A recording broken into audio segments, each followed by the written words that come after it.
당정협의에 참석해 주신 유승민 대표님을 비롯해서 심현조 외통위 정조위원장님, 또 김성천 국방정조위원장님을 비롯한 외교통일 국방위원회 위원님들 한 분 한 분께 감사드립니다. 또한 정부 측에서는 윤병세 외교부 장관님, 한명구 국방부 장관님 비롯한 정부 관계자분께도 감사드립니다.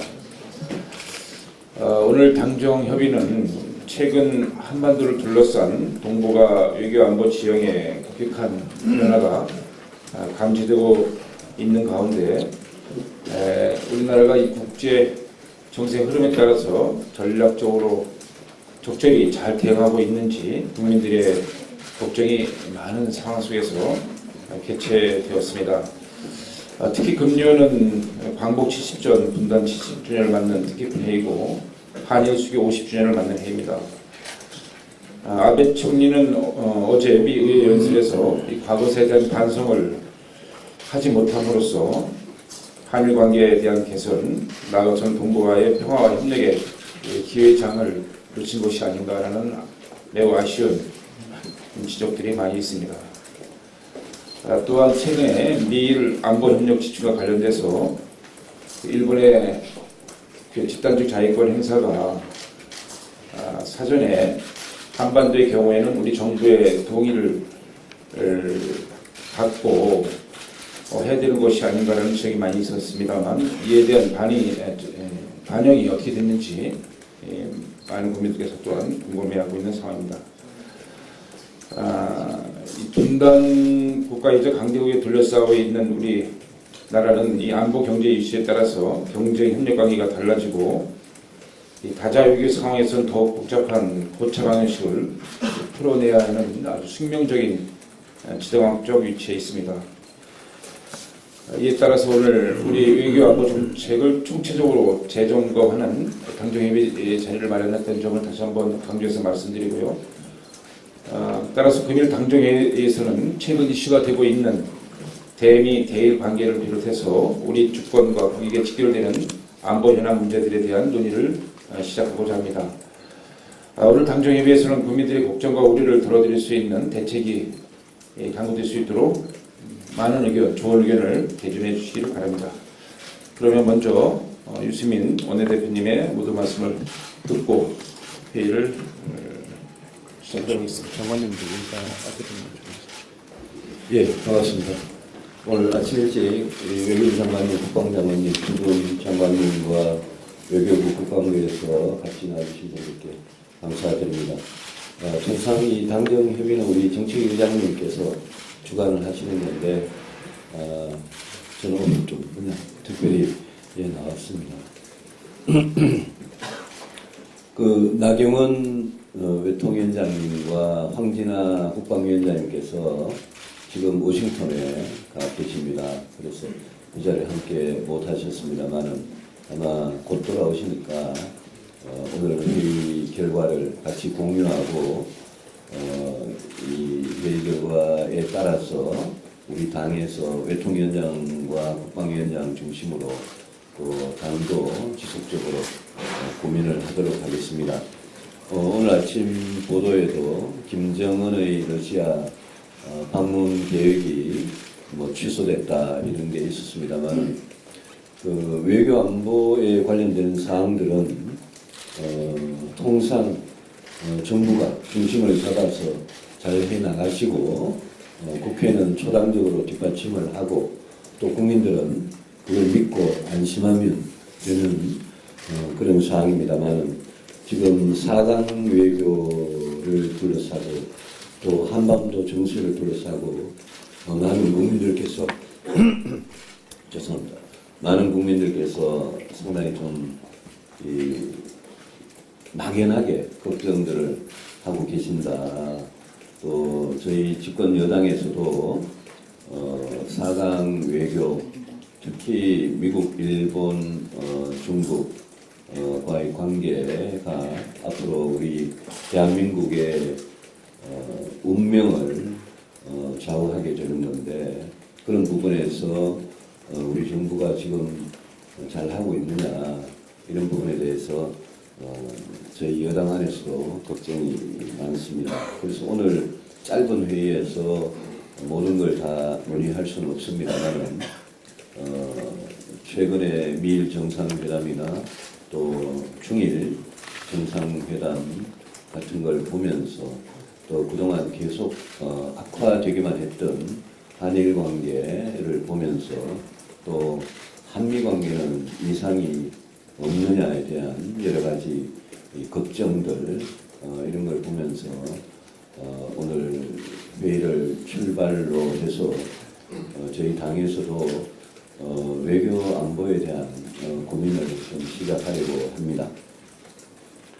특히 일본하고 관련해서는 역사와 안보와 경제를 지금 이런 식으로 한 묶음으로 가는 게 그게 성숙된 모습인지 그게 국가 이익에 과연 부합하는 건지 그런 부분에 대해서도 고민이 많고 워싱턴에서 일어나고 있는 여러 가지 일들 아베 오바마 사이에 이 대화들 아베 미 상황 합동 연설 이런 걸 보면서도 우리가 미국에 대해서도 정말 그동안 말에 걸맞는 그런 동맹관계를 과연 유지하고 있느냐 이런 걱정들을 하게 됐습니다. 모두 다 굉장히 어려운 문제입니다만 저희 당에서도 그 외통위 국방위원님들 중심으로 또 우리 국회 밖에 전문가들이 도움을 받아서 진지하게 고민을 해보려고 합니다. 오늘 두 분 장관님들께서 그런 맥락을 좀 이해해 주시고 앞으로 방향에 대해서 좀 좋은 말씀과 대화가 있었으면 좋겠습니다. 고맙습니다.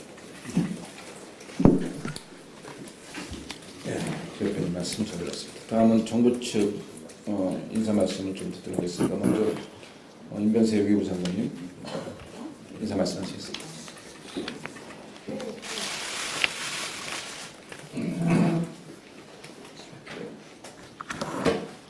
유수민 원내대표님, 원철 정치위원장님께서 이런 기회를 마련해 주기 위해서 대단히 감사드립니다. 잠시 후에 이제 그 안건 보고를 통해서 아베 총리의 이번 방미 결과와 우리의 대미 대일 외교 전략 그리고 미일 방역력 지침 개정에 대한 우리 정부의 평가에 대해서 상세히 보고드리겠습니다만은 오늘 이 앞서서 이 문제를 정부가 어떻게 이제 보고 있는지 또 봐야 할지에 대해서 한번 큰 틀에서의 시각을 좀 말씀드리겠습니다.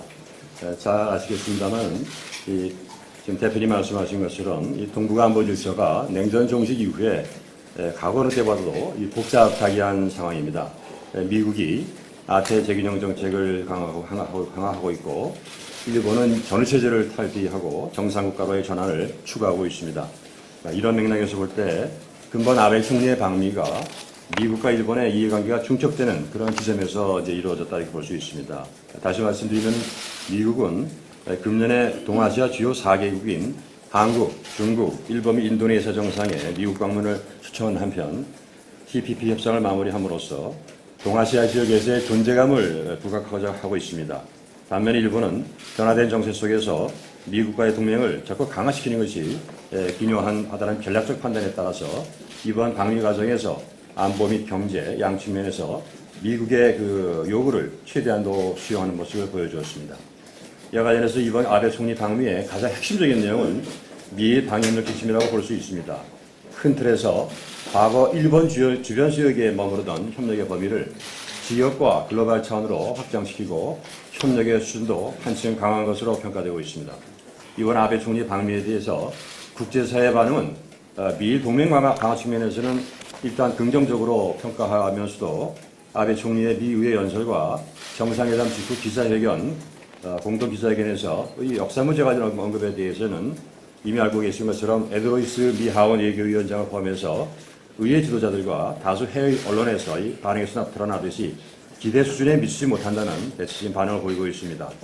일부 언론은 역사 문제를 해결하지 못하는 일본과의 동맹 강화가 미국에게는 양날의 칼과 같다는 비판적인 견해도 제기하고 있습니다.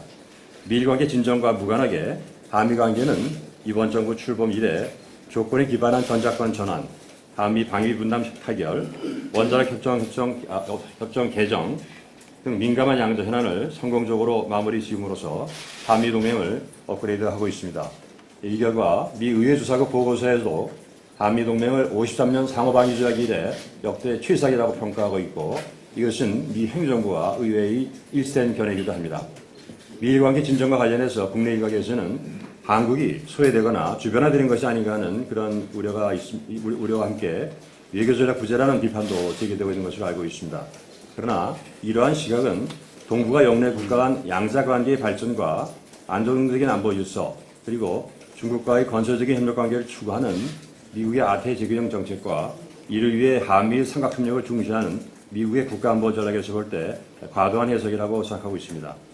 미식은 한일 및 한중관계 개선을 위한 우리의 노력을 평가하고 있으며, 같은 맥락에서 지난 3월 21일 의장국인 우리 주도로 개최된 한일 중 3국 외교장관 회의에 대해서도 우리의 역할을 높이 평가한 바가 있습니다. 다시 말씀드리지만 한미동맹과 미일동맹은 상호 보완적인 측면이 있으며 필요한 범위 내에서 한미일 삼각협력이 이루어지고 있기 때문에 이것을 제로섬 시각에서 보는 것은 바람직하지 않다, 이렇게 생각드립니다. 아베 총리가 자신과 일본의 올바른 역사 인식을 증명할 수 있는 황금의 기회를 스스로 저버린 것은 안타깝지만, 우리는 일측의 역사 수용주의적 행태를 바로잡기 위해서 앞으로도 국제사회와 함께 지속적인 노력을 기울일 것입니다. 이것은 한일 관계의 안정적 발전은 올바른 역사 인식에 기반해야 보다 장기적인 관점에서 지속 가능하고 발전 가능하다고 생각하고 있기 때문입니다. 또 지금 대표님께서 말씀하신 것처럼 정부는 이러한 역사 문제도 불구하고 북핵 문제와 같이 전략적 이해를 같이 하는 사안이라든가 경제 문제, 또 문화 변경 문제, 이런 것들에 대해서는 이걸 분리해서 다루고 있다는 점을 말씀드립니다. 아베 총리의 미 의회 연설에 대해서는 다수의 미 의원과 주요 국제 언론도 문제점을 지적하고 있다는 점에서 우리 역사 문제에 대한 기본 인식과 입장에 대해서는 미국을 포함한 국제사회에서 상당한 공감대를 형성하고 있다고 생각합니다. 참고로 지난 2년 동안 저희가 국제사회와 공조해서 나온 여러 가지 반응이, 여기 제가 그냥 책을 갖고 왔습니다만은 거의 한 1000페이지 이상이 되는 그런 정도의 이런 역사 수용주의에 대한 강한 그런 반응들이 있었습니다. 이것은 저희와 직접 간접으로 협력을 한 그런 것이 반영이 되어 있다고 보고 있습니다. 마지막으로 아베 총리 방미 기간 중 개정된 미일 방위협력 지침과 관련해서 정부는 미일 양국과의 적극적인 교섭을 통해서 이번 미일 개정 지침의 일본의 집단적 자위권 행사 시 제3국 주권의 완전한 존중 원칙이 명기되도록 하였습니다. 이것은 당연히 한국을 의미하는 것으로서 우리의 사전 동의가 없이는 어떠한 경우에도 자위대의 우리 영토 진입이 불가능하다는 점에 대해서는 걱정하실 필요가 없다고 말씀드립니다. 정부는 전환기 동북아 정세를 종합적으로